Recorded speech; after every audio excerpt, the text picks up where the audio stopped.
everyone. It is 100 degrees. We're back to 100 degrees. It's not raining anymore. It's a bit cloudy, but it's not raining anymore, and it is really, really hot. I'm glad that the rain is over, but I don't like that it's so hot. There's my car. My car. Just got back from dropping off my son. I'm hoping that my neighbor doesn't come out over here because she just got home to take the dog for a walk. And yeah, the special neighbor that I have.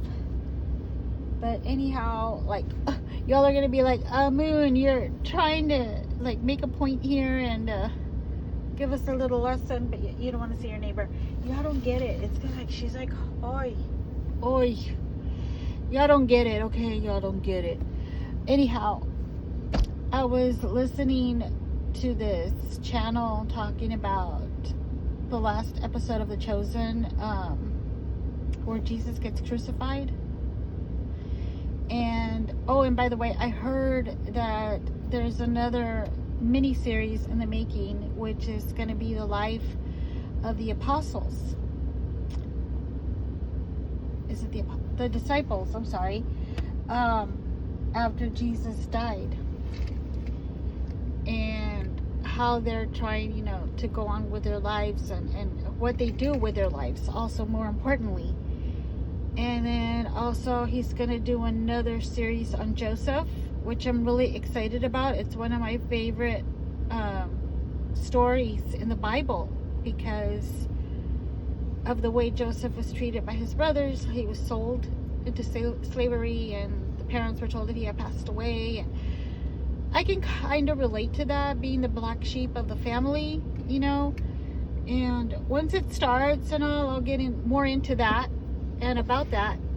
But in this other channel, they were talking about the crucifixion of Jesus and how it impacted the actor, how it impacted the other actors.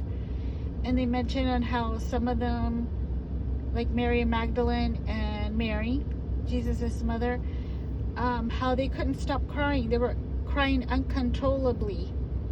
And even after the scene was done, they could not stop crying, and they were left alone because they knew that this wasn't acting. This was something that was really affecting them. And the same thing with some of the apostles. And nobody, by the way, used their cell phone during that time to text or to go on social media. It's like they were paying their respects for that particular scene because they knew what was going to happen. But what really, really stood out to me was the actor who has to bring down the hammer on that nail, on how he was even crying before he even did that scene. And it was explained that it wasn't because, he couldn't remember his lines or he was hurting, physically, from having to rehearse. It was more of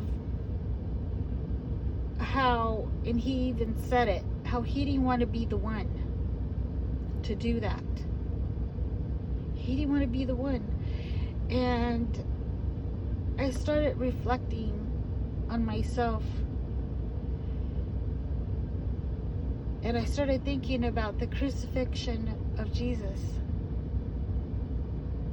I know I did a video on Are We All Judas?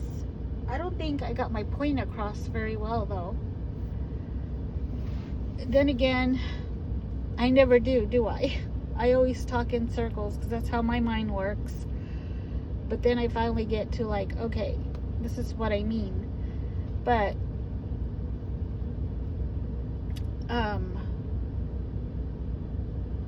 when I meant are we all Judas is like, how many times have we denied Christ in our lives? When we take matters into our own hands, or we try to control a situation. I don't know who out there is a control freak. Me, I'm a control freak. I have to be in control of everything. I don't like surprises. I don't like somebody else controlling me. I don't like waiting. I want to know what's going to happen now. I want to see some change now. I don't like waiting, you know, and I like to be the one to say what's going to happen. Okay, I'm distracted again. Squirrel. You all see that? Does that look like, okay. Y'all see the sun right there? Okay, no, I'm not drunk, you all. I promise you. I was distracted. It comes out really clear on my car. Anyhow, but anytime we do that, that's us being Judas. We're not trusting God to do his thing, to do his work, to allow him to do his work. We're trying to dictate, okay, God, I want it this way, and I want it at this time, and I want everybody else to feel this way too, and I want to be able to feel this way too, you know. And that's what I mean, how we become Judas. And we also become Judas when I knew I felt something on me. I had a bug on me. Oh, probably came in when I opened the door or the windows. Anyway, now I lost my train of thought. I smacked myself so hard. But sometimes even around our peers, right? Some of our peers don't believe in God at all.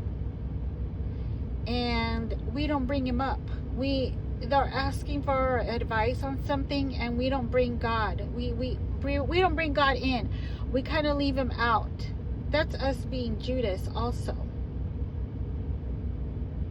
We're betraying our own God by saying, you know what, we're not going to offend our friends. So whenever, another bug, whenever we talk about anything, I'm not going to bring God up. I'm just going to like pretend I'm just like them, that I don't believe in God.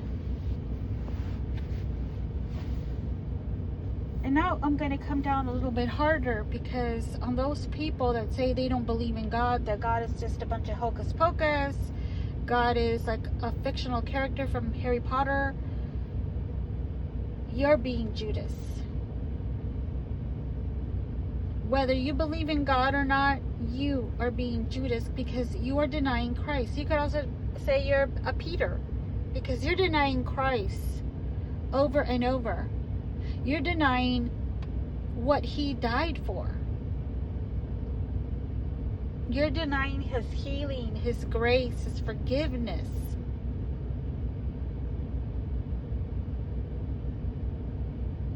Everything that he had to take for us. You are denying that as well.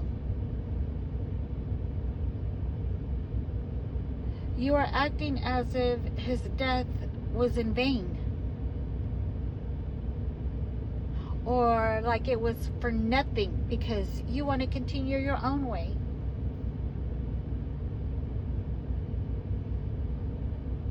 And some of us are hypocritical, because some of us say, yes, I believe in God, I read the Bible, I go to church, I listen to praise and worship, but our life says otherwise.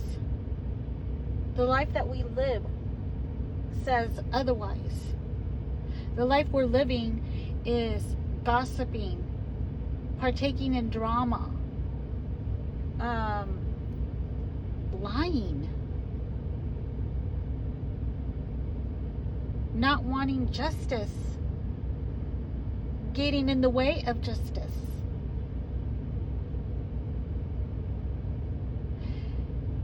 You can't have it both ways. You can't have one foot in the world and I'm talking from a Christian point, and 1 foot in the church. You can't have it both ways. It's either you're all in or you're all out. There's no in between. And in Christian terms, that's called lukewarm.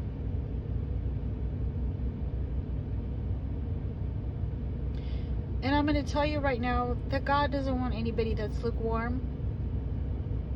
He wants you all in. You want to be one of his warriors?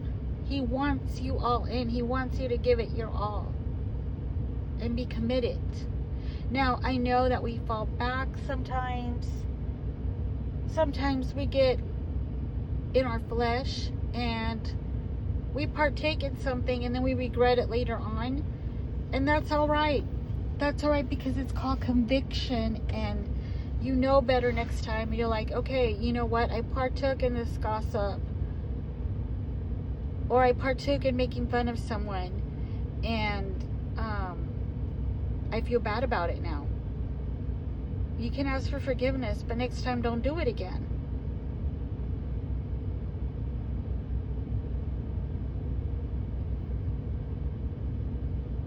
And that's another thing that this video talked about. And I'm going to put it in my post, my community post, where it was hard for them to even make fun of Jesus. You know how the Roman soldiers would make fun of Jesus and call him the king of the Jews, and, you know, call him all these other things while they're taking him to get crucified. And a lot of them, it was hard for them to do. They didn't, even though they're just acting, but can you imagine partaking in that side of the story of being that actor where you have to do that? You have to ridicule Jesus. You have to be the one to whip Jesus. You're the one that has to nail him to the cross. And again, I want to say, how many of us are doing that now? And we're not even acting. And I'm not saying this to bring condemnation to anybody. I want you to have godly conviction. I want you to be able to be corrected in love. I want you to be teachable. And that is something that is very hard and very humbling. It is a very humbling experience, because I pray to be teachable. And you know what? I'm completely not even there yet. But whenever I say or do anything that is against God, I feel it. I will feel it all over my body. And I know that it was wrong. And I'm talking about even the smallest things. Driving, when I'm driving and I'm like, oh man, this old lady's taking forever, you know, like she's driving like an old lady, you know, and she can't even stay in between the lines, you know. Even that I say out of frustration while I'm driving, I feel it like, whoa, Moon, like, come on now. One day you're going to be her age, and that might be you driving like that, and you're going to have somebody really ticked off behind you, you know. And sometimes things do happen to me like that, where I'll think a certain way and it's not good. It'll be something bad, or else it'll come out of my mouth. And guess what? Within hours, it'll happen to me just like that. And I can feel the Holy Spirit tugging me. Hey, remember when you said that this morning? Yep. And I'll be like, oh, I'll just sigh, you know, I'll sigh and I'll close my eyes and I'm like, oh, I shouldn't have said that. I know it's a comeback to me. I know. It's kind of like you reap what you sow. Whatever you put out there into the universe, it comes back to you. It really does. It really does. However, some of you don't learn, you know. Some of you just like, you kind of feel like, it's just a coincidence. And you continue living the way that you're living. How's that going for you so far, by the way? Because I can tell you, I used to be you. I used to be in that place.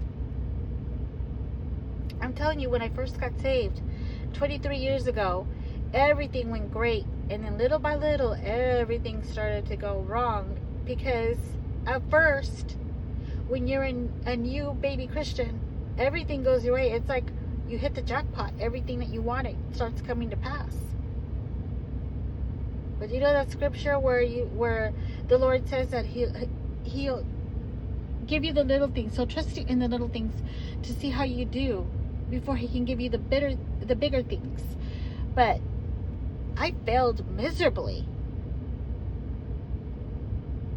I was studying to be a nurse. I was in school. I was working part-time in the afternoons from 3 o'clock to 8 o'clock. And in the morning I would be in school taking all my prerequisites, which I did get to take. However, all of a sudden the receptionist from the morning quit, and it was more hours. And this is when I first started the dealership.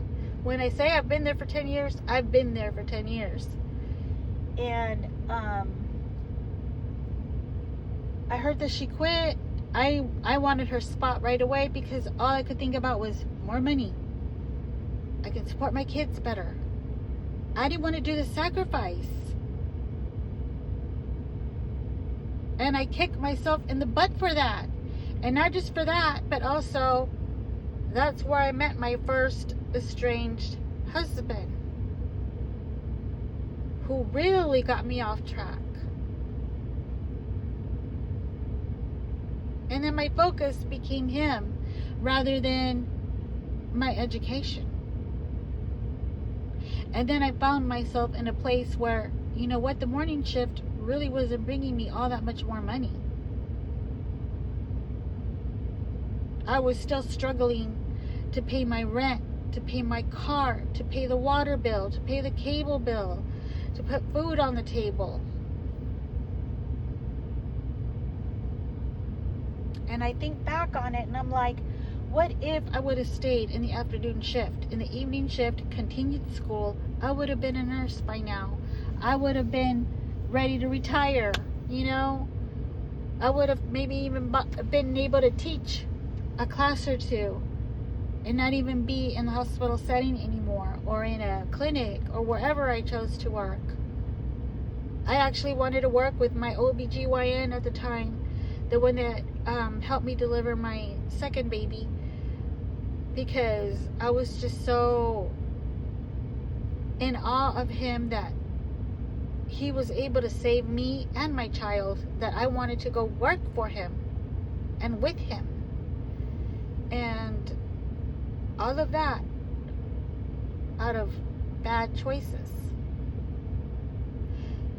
I was also living a life of sin. I was going out with my estranged husband's best friend, who was a girl. We were going out drinking, staying out till like 2 in the morning at gay bars, of all places, because those were the only places that would serve alcohol until that hour. And then we would go home, sleep it off. See you next weekend. Yeah, we'll do it again. Bye, bye. You know? So when I say that we all fall short, I'm including myself and things that I've done and did and that I'm not proud of, you know. But oh my God, guess what? It's not too late. It is not too late to come back to God. He's been waiting on you this entire time.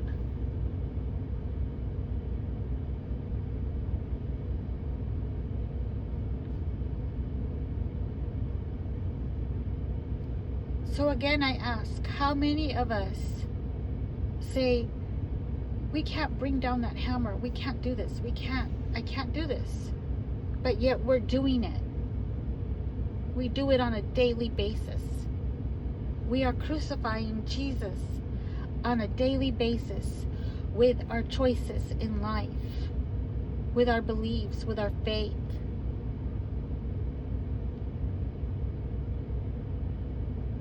And before I end, let me just say this to some of you. Some of you put more faith in tarot readers. Is that how you say it? Tarot? I used to go to them too, but it was in the Mexican style. But some of us put more faith in tarot readers, in mediums, in psychics, more than God. God knows everything that you can imagine. Everything. But some of us are putting more faith in that. We're so willing to be like, yeah, read me next. Read my cards. Tell me what my future holds. But if you notice, they don't really tell you much about your future. They'll tell you more about your past. Because they want to remind you what a horrible past you had. And guess what? God does not do that. God doesn't even want to remind you of your past. He wants to show you your present and your future, how good it is going to be.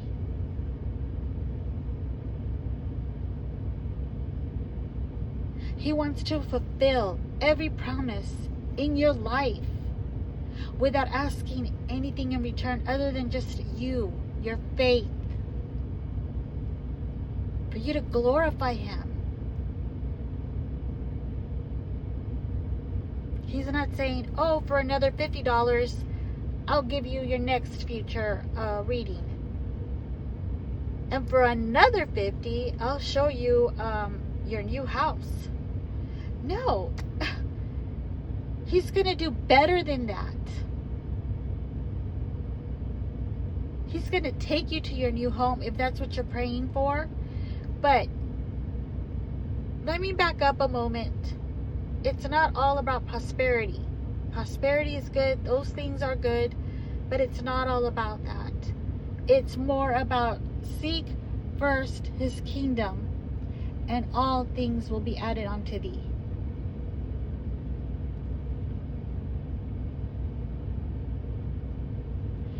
And you may just get that new house, or you may get that new car, or whatever you're hoping for. But if it doesn't happen, don't be disappointed, because there's something even better coming for your way.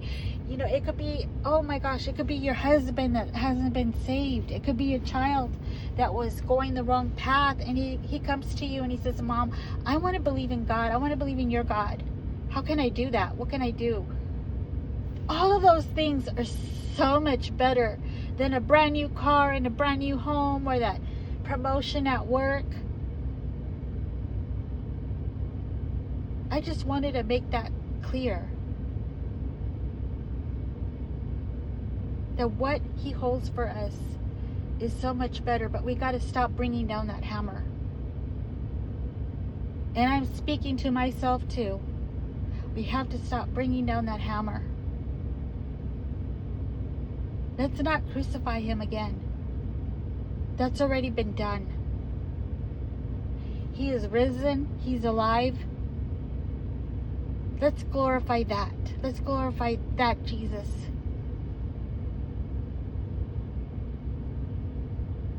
Thank you for listening, you all. I'm so glad that I had more time to explain.